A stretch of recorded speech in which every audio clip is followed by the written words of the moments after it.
Okay, so I promise you guys I am actually working on the superhero series. I plan to have at least one episode out this week. We'll see.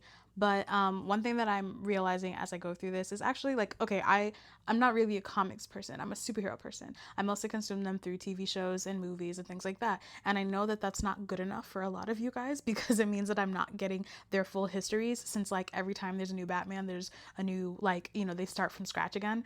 But I'm finding that it's actually really fun to learn so much more about a lot of these characters from looking up like how they exist in the comic books versus how they exist in the, adaptations on screen.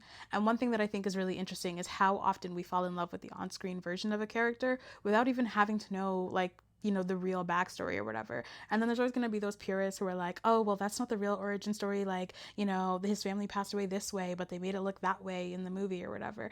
And I want you guys to know that like, if you are one of those people who tries to gatekeep like how people enjoy your type of thing, like whether it's Harry Potter or X-Men or whatever, like stop trying to tell people that they need to read the source material because it's better. If they enjoy the version that you deem to be not as good, then just let them enjoy it. Let them enjoy their version of the fandom and like leave them alone. Because I promise you, they're not negating anything about you and your super fandom. You are still going to know way more than them. You are still going to understand what's canon and what's not. You are going to be able to explain things to them if you choose to, when they come to you saying like, hey, none of this actually makes sense. So yeah, just a tip to anybody who's ever been a fan of anything, like this goes for sports, this goes for whatever. Like just allow people to love something at the time and place that they find a love for it, and allow them to like not need to know all of the history and all of the lore in order to call themselves like a true fan, because you're ruining it for people who like could